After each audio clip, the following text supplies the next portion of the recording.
কত হলো? 3.5 2.25 পড়ছে ভাইজান। কত হলো এটা?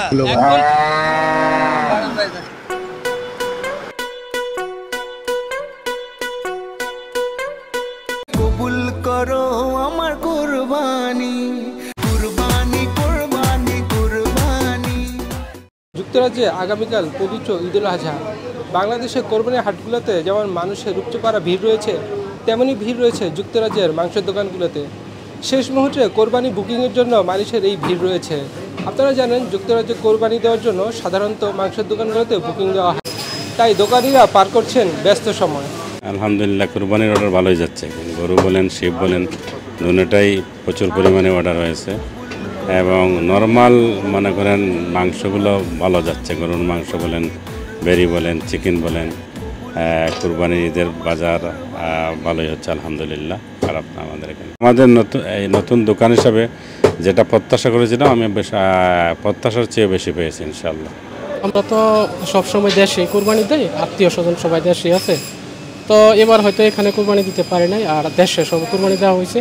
কোরবানি না দিলেও আমরা এখান থেকে বিভিন্ন ধরনের মাংস নিলাম, যেমন ল্যাম্প মাংস নিলাম, গরুর মাংস নিলাম, চিকেন নিলাম, বিফ নিলাম, যতটুকু সম্ভব হয় আর কি ফ্যামিলিতে সবার সাথে ঈদ ভাগাভাগি করার জন্য আর কি শপিং করলাম আর কি ঈদ উপলক্ষে। হ্যাঁ, অবশ্যই এখানে মিস করছি। এখানে কোরবানি দেওয়া যায়, বাট বাংলাদেশের মতো নিজে বাজারে গিয়ে গরু বা যে কোনো কিছু কিনা, তারপরে নিজে মাংস কাটা, এগুলি হয়তো এখানে সম্ভব হয় না। এখানে করতে হলে হয় কি, আপনার শপে আমরা অর্ডার দিই, তারপরে তারা ঈদের দিন বা ঈদের পরের দিন মাংসগুলি আমাদেরকে বিলি করে দেয়। কুরবানির যে আনন্দটা বা কুরবানি বলতে যেভাবে আমরা করি দেশে, ওটা এখানে সম্ভব হয় না। এখানে তো ঈদের কোরবানি দেওয়া হয়েছে না, সেই জন্য আর কি এখান থেকে কেনাকাটা করছি। কোরবানি তো বাংলাদেশে দেবো, এটার জন্য আর কি মশলাপাতি, সেমাই এগুলি নেওয়ার জন্য আসছে আর কি।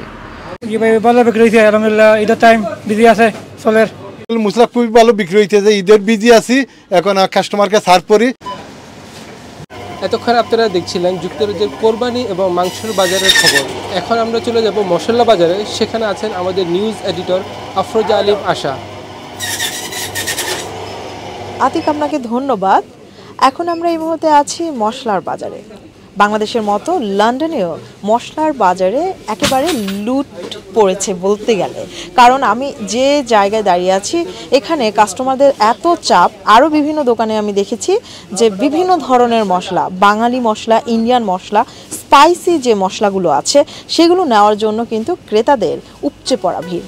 এবং আমরা যে বিষয়টা লক্ষ্য করেছি যে আসলে কোরবানি ঈদের মাংস রান্না করতে হলে সর্বপ্রথম যে বিষয়টা বা যে জিনিসটা প্রয়োজন হয় সেটা হচ্ছে এই মশলা, এবং এই মশলা ছাড়া কিন্তু রান্নার কোনো টেস্টই আসে না।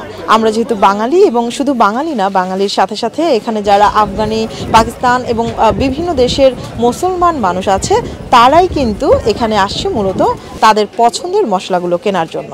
তো আমরা এখন আপনাদেরকে দেখাবো এখানকার মশলার বাজারের যে অবস্থা এবং কীরকম দাম এবং কীরকমভাবে ক্রেতারা কিনছে। ঈদ মোবারক।